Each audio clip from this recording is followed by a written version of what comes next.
Mümkünsə cavab verərdiniz. İki ruh deyilir ki, insana verilir. Ne zaman ve hansı dövrdə verilir?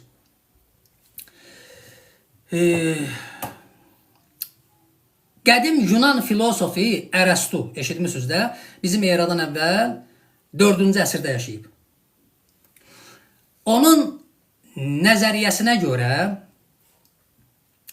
insanın vücudunda 2 yox, 3 ruh mövcuddur. Nəbati ruh, heyvani ruh, insani ruh. Nəbati ruh ananın hamiləliyinin 1-ci həftəsi verilir. Hüceyrələr inkişafa başlayanda. Ananın hamiləliyinin 90-cı günü heyvani ruh verilir. Ve ondan sonra da insani ruh verilir ve uşaq pərvəriş tapır. Amma müasir elm ve İslam nəzəriyyəsinə görə insanın vücudunda 2 ruh mövcuddur. Nəfsi naqitə, heyvani ruh, ruhi qüdsi, insani ruh. Nəfsi naqitə ananın hamiləliyinin 22-ci, 25-ci günü verilir.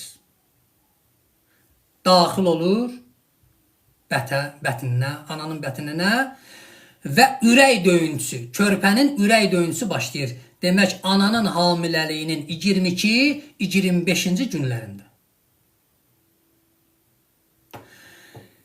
Ana hamiləliyinin 120-ci günü ruhi qüdsi daxil olur insanın bədəninə, ana bətininə. İslam nəzəriyyəsi və müasir elm bunu bu cür məsələn buyurur və əlbəttə ki, bunlar hamısı nəzəriyyədir. Yəni bu dəqiq indi 1 gün, 2 gün, 3 gün, 5 gün də ola bilər. Yəni nəzəriyyədir. Yəni dəqiq 120-ci gün ola bilsin, 121-ci gün ola bilər. Məsələn bu cür də var, amma ki kitablarda, elmdə, nəzəriyyədə bu cürdür. Yəni 22-25-ci gün nəfsi naqitə daxil olur. 120-ci gün ruhi qüdsi ana bətininə daxil olur. Növbəti sualımıza baxaq.